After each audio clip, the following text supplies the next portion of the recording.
my feelings so done. Gotta have some fun like.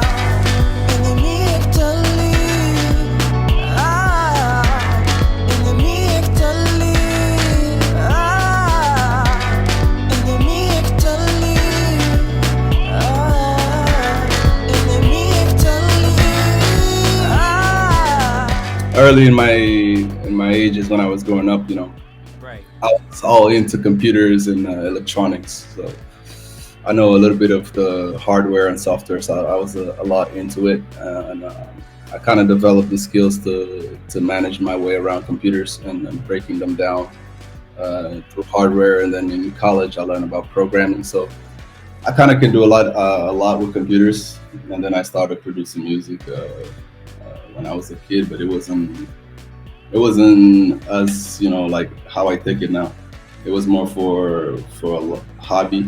So it wasn't until 5 years ago my friend approached me and said like, "Hey, I want you to produce me an album." So I kind of started buying stuff like a MIDI keyboard, sound card. All of a sudden, I travel with my studio with me everywhere I go play. So then I do that. Yeah, I do graphic design too. Okay. I do graphic design. Yeah, graphics. Anything with programming, Flash design, programming Flash, Java programming, C++, JavaScript, you name it, video editing. Wait a minute, that video we just watched, was that you? No, I didn't edit it. No, I don't like to edit my stuff.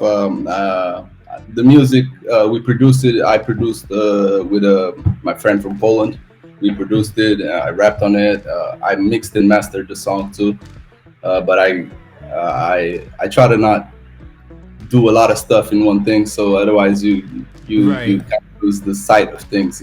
So it's good to have people come in and get their input too. I think that's the beauty of it, when you can have a lot of ideas and mesh them together. So. Right. I'm impressed, man. I'm impressed. I didn't know what I was getting into. I really didn't know what I was getting into.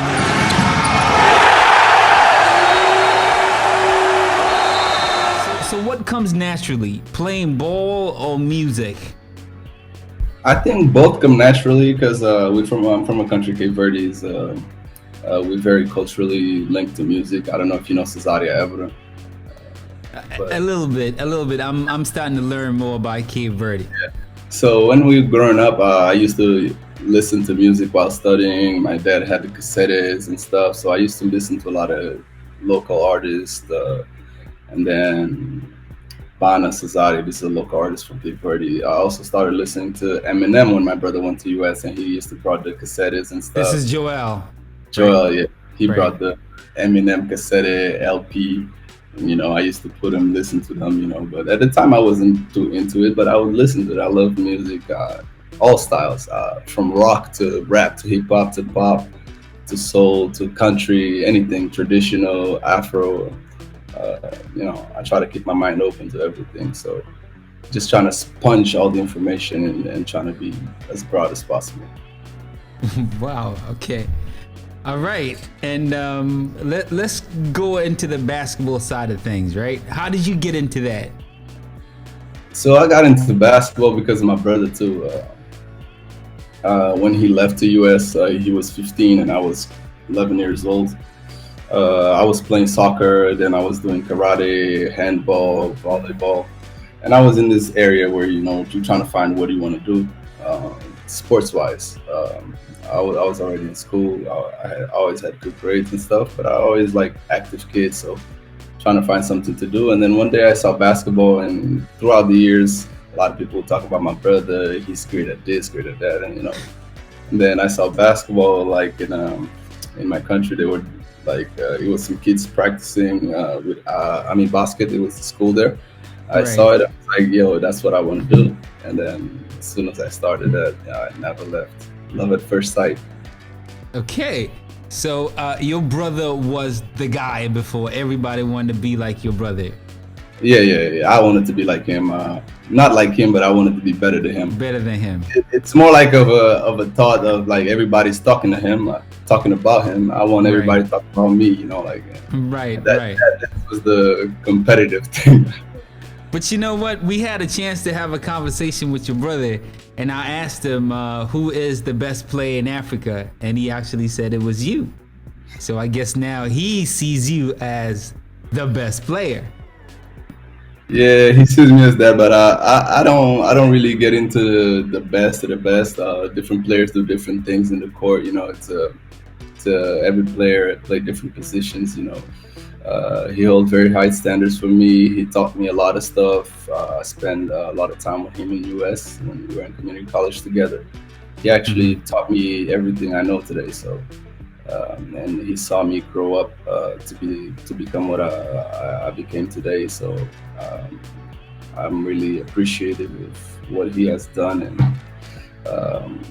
he helped me grow. I'm sure I helped him grow too, as an athlete, as a person, as my brother. And I'm very grateful to have a brother like him. Oh, that's nice. That's real nice. So, okay, let's go back and then speed it up a little bit. You grew up in Cape Verde, right? And Yes. let me ask you, do you pronounce it Cape Verde, Cape Verde, Cabo Verde. Cabo Verde? Yeah, Cabo Verde. Cabo Verde. Okay. Wow. Everybody keeps telling me something different. I'm really gonna be struggling here. Yeah, but in English is Cape Verde. That's Cape how they Verde. translate. Cape Verde. Yeah, Cape Verde. But if you wanted to say it correctly, the name is Cabo Verde. Cabo Verde. All right, because I was talking to Shane, and Yeah. he taught me Cape Verde, so I started saying Cape Verde, not Yeah, Cape 'cause Verde. He's teaching you in English. Okay, in English it's Cape Verde, not Cape Verde. Yeah, Cape Verde. Okay, okay, so we got that. You went to school in Cabo Verde, Cabo Verde, Yes. right? Yeah. So you went to school there until you were 11. That's when you went to the U.S. No. I graduated high school at 17. At 17. Cape Verde. Okay. Then I went a year to Portugal. I was in with the professional team of Orense. I used to practice with the youth 18 team, play with the B team, and then I would practice with the professional team. And I was enrolled in the university too there, in Aveiro. So, and after that year, I went to US, spent 1 year with my brother in community college, and then I transferred to a D2 school in Stonehill College in Massachusetts. So you stayed for a year Where? in the U.S. In the US, no, 5 years. I was 5 there years. since 2007 till December 2011 when I graduated. When you graduated, and you went to Europe or went back to Cape Verde? I went back to Europe. I went to Portugal. Played a year in Portugal, a year and a half in Portugal, half a season, then a full season, and then I went for France for 4 years.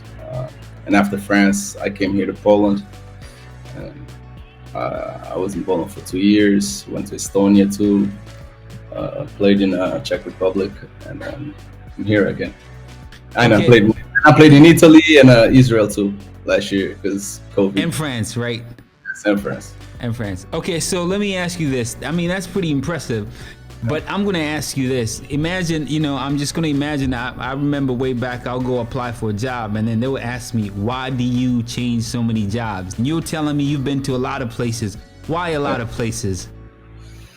I've been in France. I actually stayed in one club for 2 years, and it's basketball is very it's a very intricate sport in the business side, where you always trying to develop, you're trying to get better, you're trying to move up, and I got to Pro B in France, the second division, and then I transferred to another club, and then my last year I played in the first division in France. So the reason is that you're always trying to get better, and you're always trying to find a better place for you, and where you can stay stable, help the club, and also develop yourself. So sometimes it's hard for a player, especially like me, coming with no background. I didn't go to Division I school. I didn't play high school in US. I come from Cabo Verde, where it's a small country, 500,000 people. Nobody knows it. Nobody wants to sign me. I have African passport. It's very difficult to get in this middle in Europe. So you basically got to build your career from the ground up, and basically jump places so you can keep getting better. But the reason I do it is because I always get set a goal with my agent, what we're trying to do when we go to a team or a country, and what the goal is. So the reason to jump places is you trying to get better. You're trying to find yourself in the best situation possible, so you can keep developing, keep progressing to get to the next level. Okay. All right. So now let's jump back to Afro basket. When did you stop playing for your national team? I started playing for Cape Verde in 2006. 2006, we went to Lusophone games in Macau. I was with them, so that's when I started.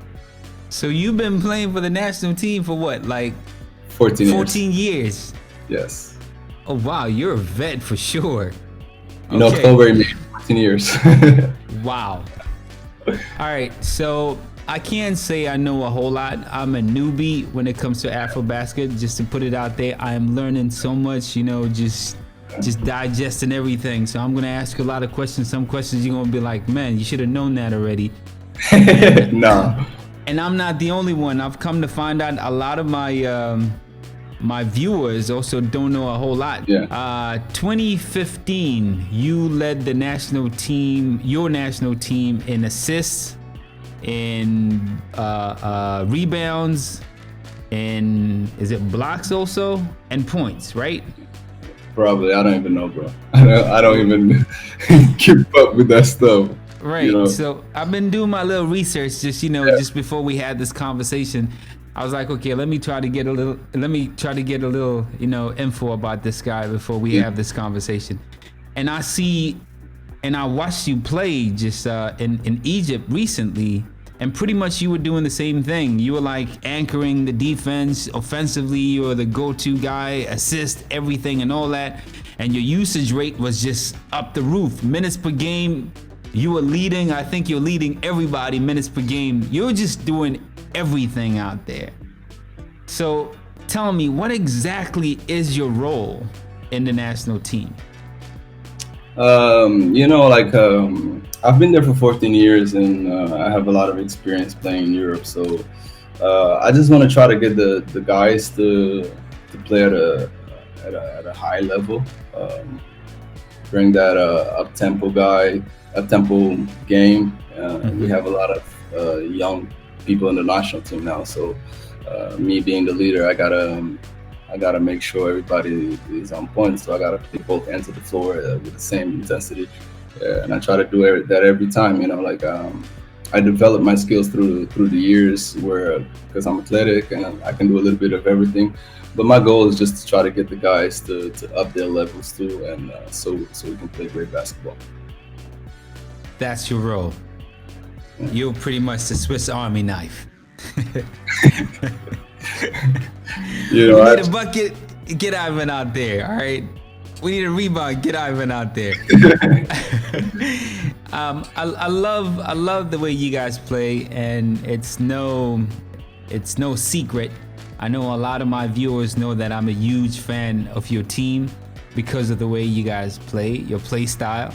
And I always love underdogs for such a small country as you guys. Yeah.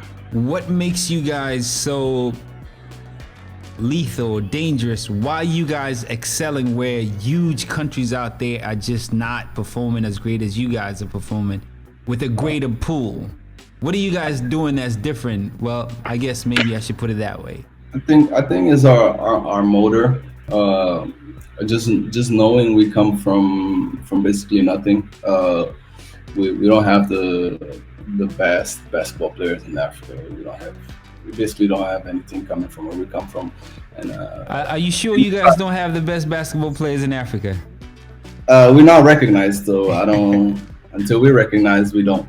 For me, that's what I go into mind. I think that's what the guys go into, and with that mentality is that we're trying to prove something. That's our motor, and we're known for not giving up.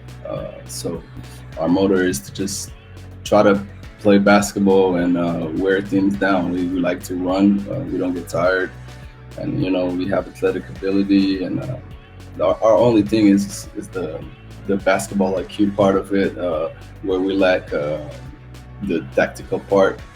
of the game, and that's something to develop. We have players that play in Cape Verde, and others that are just starting their professional career, so they're not in the level yet where they can understand the game the same as me or my brother or Eddie Tavares, who hasn't come to the national team in a long time, or guys who actually grew up in America, like Shane and Jeff, who has this basketball background. So it's kind of difficult to, there's always this difference of in tactic terms.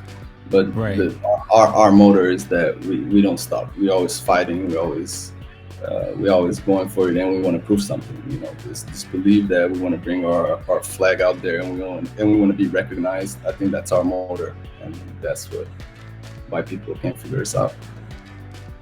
Okay. Let me jump a little further into that. How developed is the league in Cape Verde?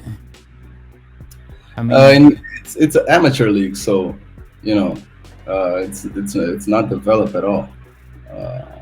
We got an amateur league in Cape Verde, so the guys are amateur. They have jobs. Most of the guys, like a PT, he's a policeman back home, so he does his job, and then he plays basketball too. He grew up playing basketball, but most of the times in Cape Verde we don't have this opportunity to get out and become professional players. Some of the players, they have difficulty coming to Europe because they don't have the European passport. So, and it's difficult to get the visas, to the work visa, to go and play in Portugal, play in countries like that. And actually, the Cape Verdean passport being recognized basketball-wise is not. So, to be honest, it's very difficult for us to, after 18 years old when you graduate high school, to get out of Cape Verde and continue your career as a basketball player. Wow.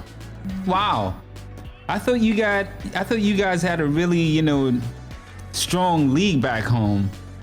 My understanding was you guys wanted to play in Cape Verde, like you would play elsewhere, but then want to go back and actually play there. So that's not the case. No, that's not the case. Okay, so it's just a lot of the players there would love to go to Europe and play in Europe. It's just they have difficulties doing that. Yes, it's very difficult to get the visa and stuff like that. Like me, a couple of years ago, in the summers, I would go and play there. They allowed that, but then they didn't want us to go back there and play. But the league is very undeveloped, and we don't have much resources there to actually develop into a semi-professional league to start with. And so it's an amateur league, and the players after 18, it's very difficult if you're not like an outstanding talent, for you to go out of Cape Verde and actually get in a team where you can keep developing and make a living out of it, or be in teams where you're a junior and the team takes care of you. It's very difficult to get players into that because the visa problem, the Cape Verdean passport, you have to go get the Schengen visa and all this stuff. Right. And it's even more difficult to go to US and go into college. Okay. Wow. Okay, so what about the national team? Do you guys get paid playing for the national team? No, we don't get paid. I don't get paid to play national team. I play for the love of my country. I wanna put my country up there. So we don't have that. So this is one thing that we don't have either. All these countries have that. If they don't get paid, they don't want to go represent their country. We don't have that. We're gonna represent our country regardless because we're not doing it for the money. All right. Do they play your travel expenses? Yes. Okay, no, not leaving Cape Verde, going to wherever you guys are going to play. I'm talking about here we have, Almeida is in Poland, and we trying to bring him to Egypt. Do they pay They for pay that? They pay that. Yeah, they Pay pay for that. that. Yeah. Okay, cool. All right. Yeah, at least, we right now we're not getting per diems and stuff like that, but that's not our goal. Our goal is we just trying to. We want this federation to get to the level where it can actually have these per diems and stuff like that. But for my generation, I know what's into play. Developing this, the whole organization needs to develop and stuff like that. So that's not our priority. Getting paid, our priority is like upping the level, putting Cape Verde up there. So maybe we can get some sponsors to look on us and some people to invest in basketball in Cape Verde. Okay. So let's stay in Cape Verde for a little bit before we get to the tournament. People like you, all right, I bet back home they would say you made it because you managed to travel, go elsewhere, and you're playing as a professional. You're getting paid as a professional. So what do you do for your countrymen back home? How do you give back? Do you have camps? Do you support them financially, or what do you do? Yeah, I try to go. Actually, every summer I'm there and I'm practicing with the guys. Hello. Yeah, I'm here. Can you hear me? Yeah, I can hear. So every summer, me and my brother, we there.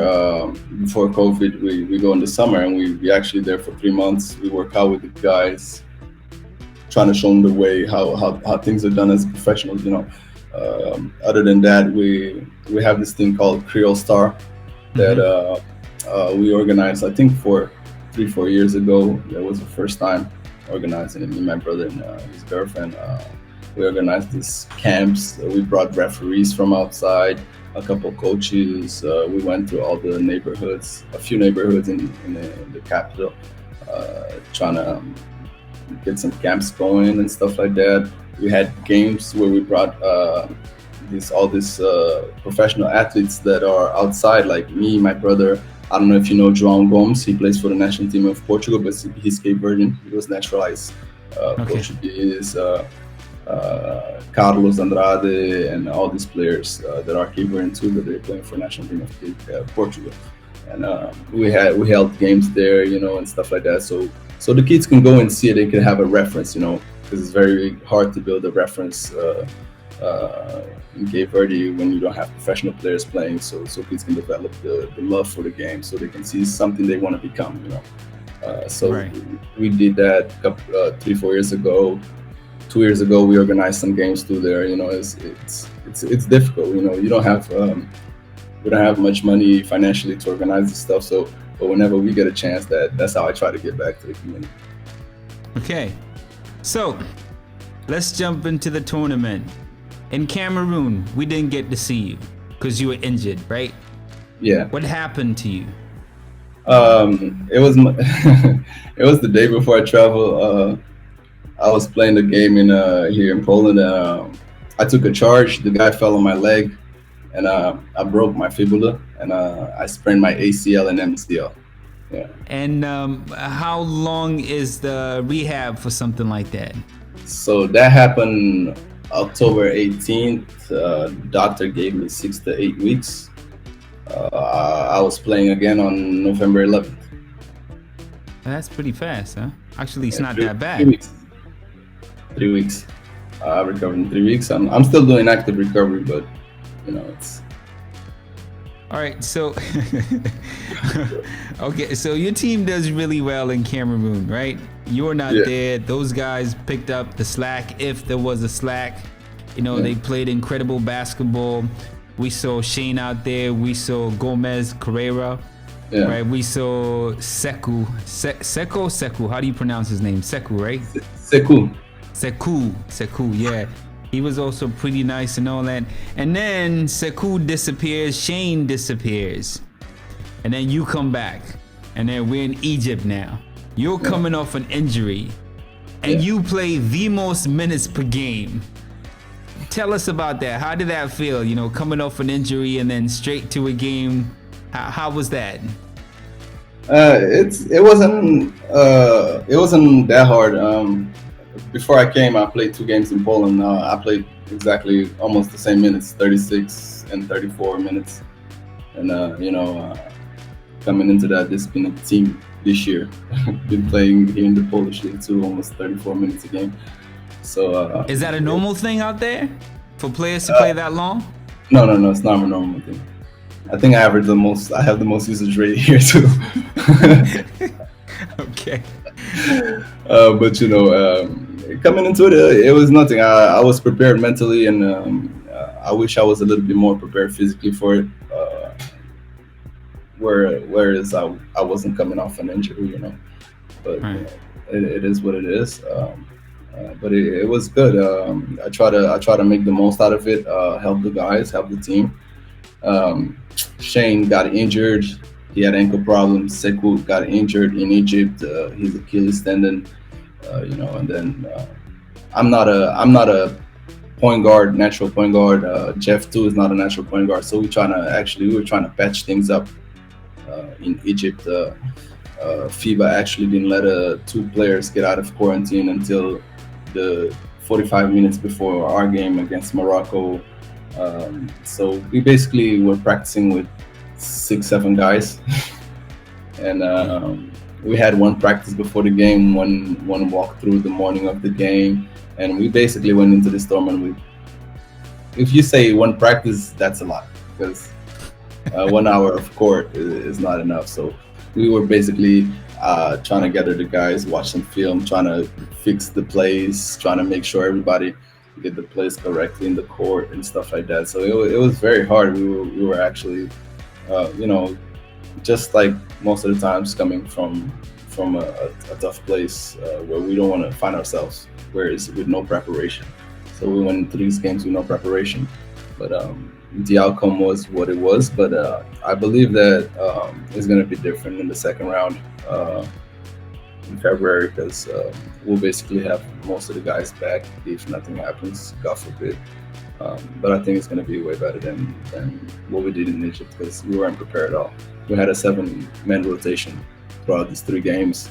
I was exhausted in the last game and stuff like that. But hopefully that. Yeah, that was my next question. I was gonna ask you, did all this playing take a toll on you? Because the first game you played pretty well. Second game, third game, offensively, I could see you were missing shots. It was not the same like the first game and the second game. Even though you played great defensively and all that, like pretty much you were doing everything. But offensively, I could see your shot. Your legs were not into it. You were missing a couple of shots. It was fatigue, right? Yeah, that was fatigue. I didn't have. I barely had no legs, and you just running your car in empty, But you had to. I had to fight through it, and actually that gave me just playing through it kind of made me go over the limit a little bit, and I got a little better, So the next time that happens, I'ma know how to counterattack the fatigue. So that was a learning step in this whole process, being fatigued and how to play with that fatigue of 3 games, 2 games on your leg, about 40 minutes. So it's gonna be different next time for sure. Okay, so I'm glad we spoke about that game, that last game. But before we go into that game, I want to go to the very first game. Let's go back to the game against Egypt. All right, You guys are playing against Egypt. That game you guys lost. What happened? Walk me through that game. What was going on? What happened in that game? We started the game good. Then second quarter, we kind of lost it offensively and defensively. We let Egypt score, take a lead about 10, 12 points. And then in third quarter, we come back. We play great defensively and offensively. We holding the guys up. We scoring and we catch up to the lead. I think up to 1. And at that time, coach wanted to sub me out. And like this is the end of third quarter. He asked me how I felt. I was like, I'm good, but he still subbed me out, and we were down 1. And until the end of the third quarter, they go up 7 again. So we trailing again at the beginning of fourth quarter, and we come back again. I think 4 minutes to go in the fourth quarter. We were down 2 or 3, but then we had no legs, man. 7-player rotation. We came back. We actually had open 3-pointers and stuff like that. The ball was circulating. We missed the shots. They came down. They made their shots. And, you know how the game of basketball goes. So props to them for making those shots. They actually had a 12-man rotation, try to fatigue us throughout the whole game. That's what the game plan. And you could actually hear the players talk about it because I understand French, and some players was talking in French too. And it's just it's this feeling you have after the game. Like we come in with 7 players and these guys with 12 players. They still barely getting over us, and Egypt was the best team in this whole tournament, and we lost to Egypt for 9 points, and just having two more guys for rotation just makes you wonder what you could do. It's funny you said that, because that's what I was thinking. At the very beginning of the game, you guys came and you guys were like attacking hard. You were on them, and you were getting those guys into foul trouble, right? Well, they didn't get into foul trouble, but they were getting into a lot of fouls. But what the coach did was exactly what you said. He started throwing fresh bodies at you guys. Like, he was subbing every timeout, every time the ball stopped, bringing a new guy. All right, just rotate players. And I felt like that just killed you guys. In addition to that, full court press. Yeah, we needed to slow down a little bit. That's what one thing I told the guys. When these teams, they come like that, full court press, let them full court press like that crazy. When you bring the ball over, make them play another 14 seconds of defense. I'm for sure they're not going to full court press like that the whole game. If they have to play full court press and then play another 14 seconds of defense, they're going to take a toll on their body. And we were just, we would break the full court press and then we just take quick shots. And we're basically doing them a favor because they're not really playing defense. Exactly. They're playing this fake defense, and that's one of the things I told the guys after the game and film session and stuff like that. We can't break the. Sometimes if we have a great shooter from 3-pointer, he can take an open shot in the press break just to kill that defense. But most of the times we just got to bring it up and run long offenses and make them play another 14 defensive second possession, because that's what most teams in Africa do. They just want to rush you up, and then when they rush you up, they're not really playing defense, so they're saving their legs for the offense. True. And that also caused you guys to commit a lot of turnovers. You guys committed a lot of turnovers. Yeah. Basically, you don't have your point guards. Your two true point guards. So it's basically hard. Like when areas I'm telling the guys, when they press like that, big men's come and set a screen, or big men's come and take the ball and dribble up the court, because you guys can dribble. You guys are basically 2 meters, and you guys can do that too. Like that would take a lot of pressure out of me and Jeff, but we weren't doing that either. So and on top of that, me and Jeff, we had a lot of turnovers trying to break the press over sometimes, and definitely something that we got to cut. So how do you guys feel the next time you guys meet Egypt? Oh, we feel pretty confident. They didn't convince us with that 12-man rotation trying to tire us. I know for sure the next time they're trying to do that stuff, we're going to be ready for them. They're definitely not going to get away with it, because they're going to have a hard time playing full court press and playing 24-second defense throughout the whole game.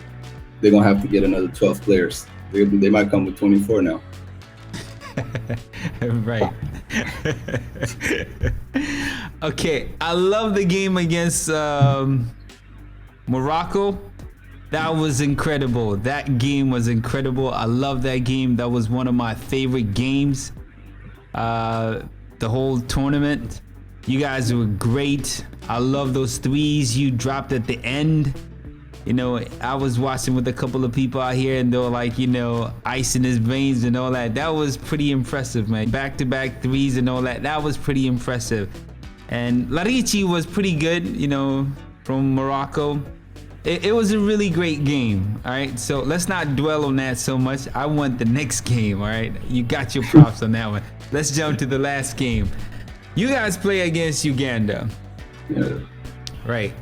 How was the approach? How did you guys feel before the game? Did you think Uganda would beat you guys? No, we didn't think that, but me coming into it personally, I knew the guys were tired. I was definitely tired for sure. I knew we were gonna run into some trouble times during the game, offensively and defensively, just because of not just the readiness physically, but also the readiness mentally. Because you play two games like that, and then you come into a third game, it's a lot of pressure for the guys too, for sure. And I don't think the guys thought we would lose that game, but it was a very good game. Uganda has a very good team too. We made a lot of mistakes in defense. because of our mental tiredness. We were out of position many times too. We committed a lot of turnovers again, and it just goes into everything that snowballed from the second game. Having 7-man rotation, not being ready, not being prepared, and stuff like that. So we come into Uganda game, we're just trying to push, trying to push everything up, trying to play this up tempo game, but I didn't really have legs to push it. My shots were short. Jeff was playing good. Joel stepped up.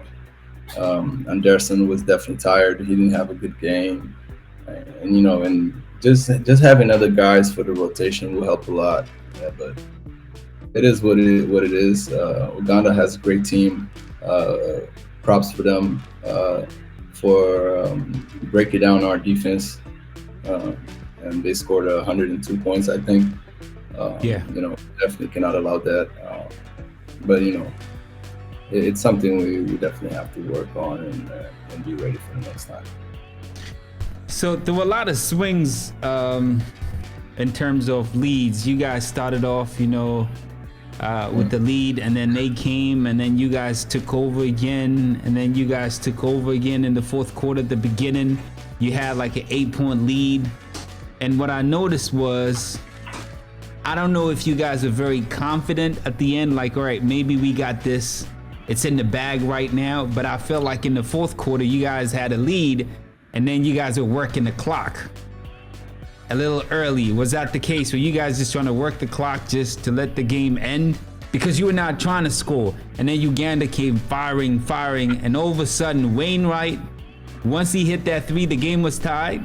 Then he hit that 3 over you, and I don't know who was guarding him, and you came. The double team. Kevin, yes, right. And he dropped that 3. That changed the whole game. That was it for me. Can you walk me through that? What was going on? Yeah, we try to slow down a little bit the game. Trying to play more paced basketball, because at that time we were trying a lot of offense, but we couldn't really get ourselves going offensively. So we were trying to manage the ball between me and Jeff, and we trying to create something, and trying to get the ball moving with pick and rolls and stuff like that. And we trying to slow it down, but then they broke it down pretty good. They got a couple of stops. They ran fast break, and how you said that shot changed the whole momentum of the game. Like he hit that shot. I think it was a bank shot even. I don't know if it was a bank shot or not, but it changed the whole momentum of the game. The guy played great defense. He shot over 2 contested players. Great shot for him. At that point, there's not much you can do. Like the guys were in their days where they were making shots, and you just have to move from that. Like that's the beauty of the game of basketball. Sometimes you can come in the game, and even if you play against the last place, they might come in and hitting shots, and whatever defense you throw at them, they will break your defense, and it doesn't mean you have a bad defense or anything. It's just how sometimes they say in America, good defense, better offense. Right. So, okay. After playing Uganda, after playing Wainwright, Wainwright just had his way with you guys. He had, I think, a double-double in the first half, scored 22 points, and I don't know how many boards at that time, and crazy assists. He almost had a triple-double in you guys. It just felt like he had his way with you guys. Yeah. Do you feel the next window when you guys meet, what are your chances? I mean, how do you feel about playing Uganda? What are your chances against Uganda? We're definitely going to be. It's definitely going to be different than this time. It's not going to be like that. We actually going to come prepared. We already have everything almost prepared from scouting, from video scouts, individual scouts, and stuff like that. So we're definitely going to prepare. We got some strategy already set up for all these 3 teams. We already scouted everything, individual players, their plays, everything, and all their press break they do, and all this stuff. We're gonna come prepared for sure. Sounds good. All right, so now I'm gonna hit you with some of the hardest questions ever. All right. And you know, I'm gonna be poking. I'm always poking. I'm that dude, man. You know, you gotta poke to get some answers. All right, so we had Ike from Nigeria come through, and we had a conversation with him, and he feels like Nigeria is actually top 5 in the world, right? Yeah. So if Nigeria is top 5 in the world, I want you, first of all, you tell me your top 10 in the world, and tell me where Cape Verde ranks in the world. Oof. Top 10 in the world. Yeah, you Right. definitely got a lot of top teams in the world. You got definitely USA in the first. Okay. I don't think that will ever change. Then you got teams like you got Lithuania. That's number 2. We going from number 1 to number 10, right? Yeah, you got Lithuania. You got Spain. I'm just throwing them out there. Like this, like on the stop after USA. Right. Lithuania. You got Spain. This is just in Europe. Who else? You got Italy. Great teams. You got Croatia with a great team too.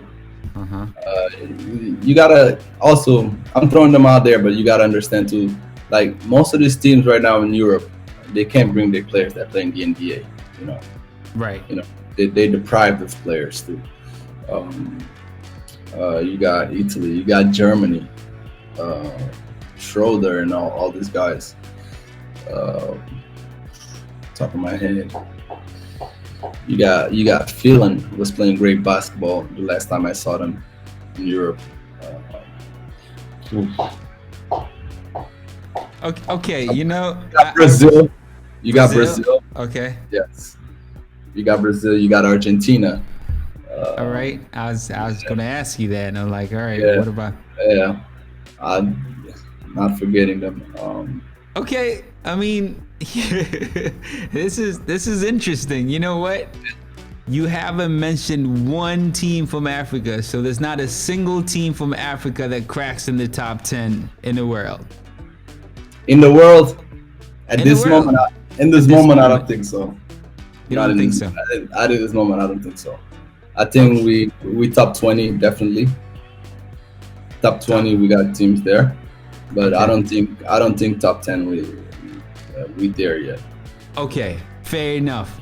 Let's go to Africa. Top 5. Oof, tough. You got Tunisia. So that's number 1. Let's go from number 1 to number 5. Don't just throw. No. We got to do number 1 and number 5. I don't like to rank them. See, that's what I told you. We going into some really tough questions right now. I just throw them to you. You put them however you want. No. Not that easy, man. Not that easy. You ain't gonna have it that easy. I told you we get into some really tough questions right now. All right, 1 to 5, 1 through 5. Come on now. All right, you got Tunisia, Right. Angola, Number 2. Cameroon, Number 3. Nigeria, Number 4. probably Senegal. Number 5. So Tunisia number 1. Did you say Senegal number 5? Yeah, All right. So number 2 is Angola. yeah. You would put Angola over Senegal and Nigeria right now. Not over, just on the top 5. No, come on, Almeida. Come on, Almeida. Stop that. No. No.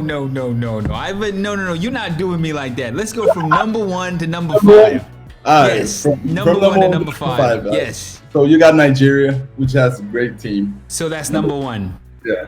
Okay. Then between number 2 and 3, I'll put either Senegal or Cameroon. Okay. And then you'd have like Tunisia Okay. and not Tunisia, Angola, and then Tunisia. Okay. I think Angola's 3. Yeah. So there's no Senegal now. No, there's Senegal on 2 and 3. Senegal or Cameroon. Okay. All right. Okay. That's Tight up. that's fair. So where would you rank Cape Verde? Where is it? Us, I don't want to rank us. Yeah. Stop playing, man. I'm not ranking us until we go there and prove something. So you're unranked right now. We're underdogs. You haven't cracked the rankings. No, we're underdogs. Okay. Fair enough. We can. I like to come as underdog. Okay, we can roll with that. Okay, so I told you hard You know, questions right now. I'm gonna tell you something. 13 years ago, 2007, Right. national team went to Angola. We stayed third place, Yeah. and Cape Verde was ranked above 10. Really? Yeah.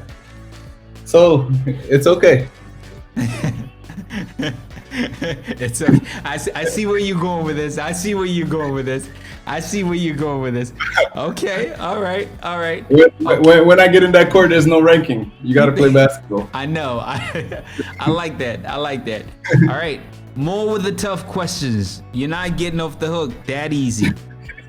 All right. So you've played in Africa for a very long time. Almost 15 years, you just told me. So you've seen a lot of players out there. Now you're going to tell me the number one player in Africa. Who is that player? Oh, the number one. He's been the number one forever. Carlos Moraes. So you consider Carlos the number one player? Yeah, he's been doing a lot of stuff in Africa. You know, like he's the one with the more accolades in this generation, for sure. That's true. All right, Yeah. fair enough. Okay, the toughest opponent that you faced. The toughest opponent, Nigeria. Yeah. As in the team. Okay, no. Now I'm talking about What player. Oh, player. Yes. Wow. Toughest player you've gone against. You're like, man, Wow, man. this guy's This good. is my early ages, man. I don't know if you know him. Amara C. Where's You know he this from? guy? No, I don't. Oh, this guy is just good, offensively and defensively. He played for Mali. Mm-hmm. Go research him. They copped him. He's like the oldest brother of the C brothers from Mali. Okay. So he wasn't the toughest. Like, this is me coming into qualification rounds with the Cape Verde. This is 2010 with Senegal, and me and this guy we going at it. But at the time he was 28, 29, and I'm just 21, and Okay. I'm just discovering Africa on its own. You know, Right. just being the main player of the national team, and me and him are going at it. This guy is scoring, I'm scoring, we guarding each other. Tough player. He's 2 meters 2. He can do everything like me too. You know, like just he for me he's one of the best I've seen there. Nice. And it's a shame because, you know, he doesn't go anymore to the national team. Actually, he's I think he retired for a while now. But he Oh, talking yeah. about 10, but He's because probably what, like 39, 37 now? yeah, about that. He's still playing in France. You know, so Okay. if you have a chance to search him, search Amara C. Amada C. I'll Google him. See, yeah, All right. I'll Google Yeah. him. toughest. Okay. Well, you have survived the toughest questions. Now we get to a really easy question that we ask everybody. So, since you represent and you are from Cape Verde, Cabo Verde, Yeah. Cabo Verde. Cabo Verde. All right. Sell Cabo Verde to the rest of the world. All right. Why should we come visit? Why? Your beautiful country. I tell everybody that's the paradise. If you want to be relaxed, be around good energy, good vibes, go to the beach or climb a mountain, or just see nice people, be hanging out, party, or whatever you want to do. We got everything out there, man. And you will actually love the people. The food is great. It's a paradise. I even go vacations there. Nice. I don't like to go to Hawaii or these places. Every time I get a vacation time, I go there. The water in the beach is warm. You can go scuba diving. If you like the mountains, you can go to one of the islands that has a lot of mountains and it's green. If you like flowers, we got a island too that's full of flowers. If you like the beach, we got islands, 3 islands, just beach. if you like desert beaches, we have an island too, Desert Beach, which is the island of oh, you gone. No, I am here. I am Yeah, with you. I just you got- wanted. I wanted you talking about Cape Verde all by yourself, right? Yeah. All right, no problem. You got the island of Eddie Tavares, Mayo, which is, you know, I call them the Virgin Island because it's like there's not a lot of people there. You know, it's just like you got just virgin beaches, you know, and you actually don't have this overcrowded population of tourists there, and you can always like feel free, you know.